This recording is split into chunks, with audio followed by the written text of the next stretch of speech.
Hello mga ka-kitchen! Craving ba kayo sa Filipino street food, merienda? So today I'm sharing a budget-friendly snack favorite natin.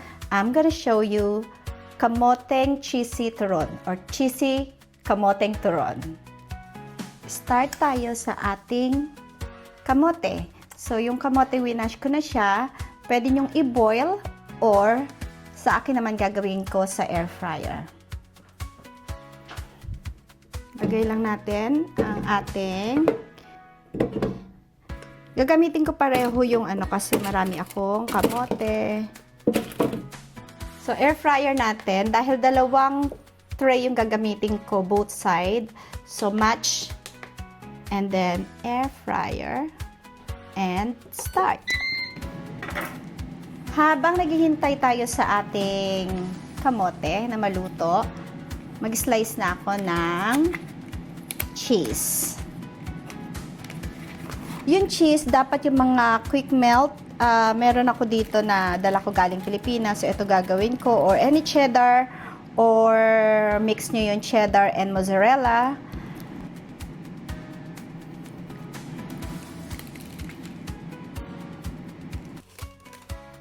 Luto na siya.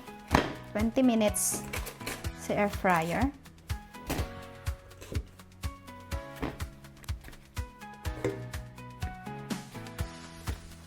So, ngayon, mainit pa. Babalatan natin. Mabilis na lang siya mabalatan kasi na-air fryer na siya.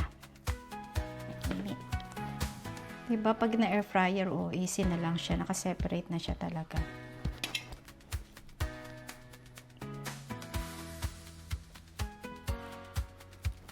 Smash, smash, smash, smash, smash lang.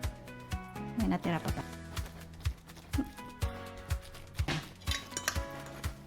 So, ito, matamis na siya talaga.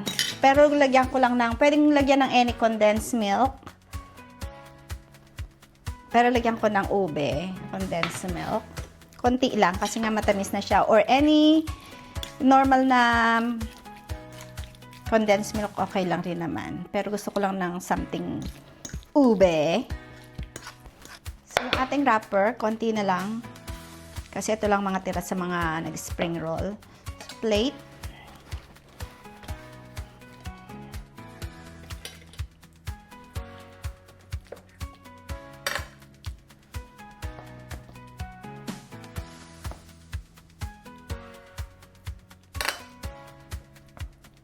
Lagyan lang natin and then ang ating cheese.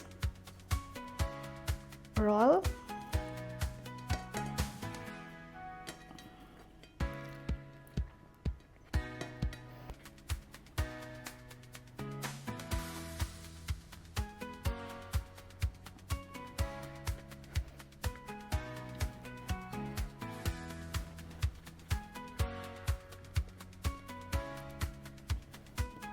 Pwede namang hindi na rin i-mash kung hindi nyo naman lalagyan ng condensed milk. Kasi ito nga yung nabili ko, matamis na siya. So, nung nilagyan ko ng condensed milk na ube, mas matamis siya. So, pwede rin ganito na lang. Tapos, cheese.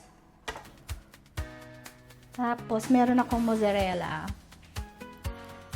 So, pwedeng lagyan ng mozzarella siya.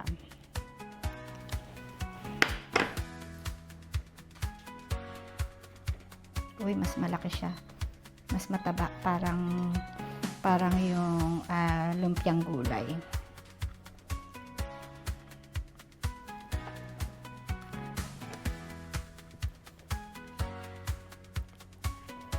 So, I know na yung may mozzarella yung makapal ko.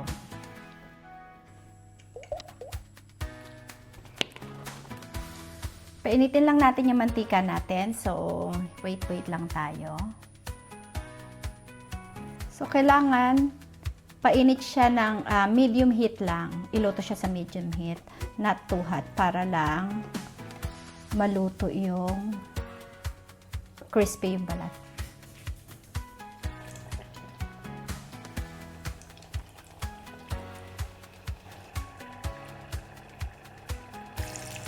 Tignan natin kung brown na. Pag mga gantong brown na yan, pwede na siya. Pwede na siyang iahon.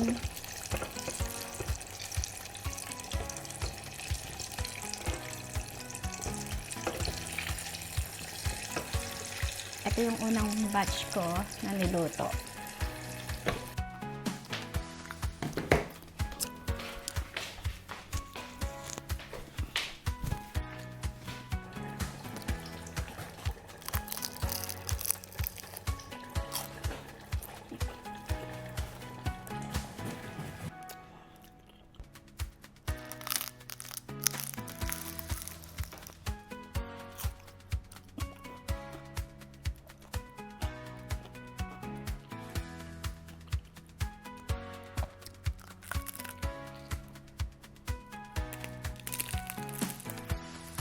Mainit pa.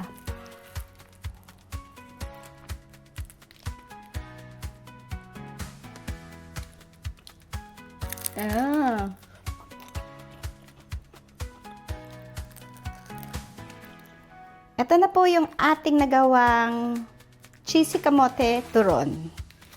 Sana magustuhan nyo. Please continue to share, like, and subscribe. Bye for now!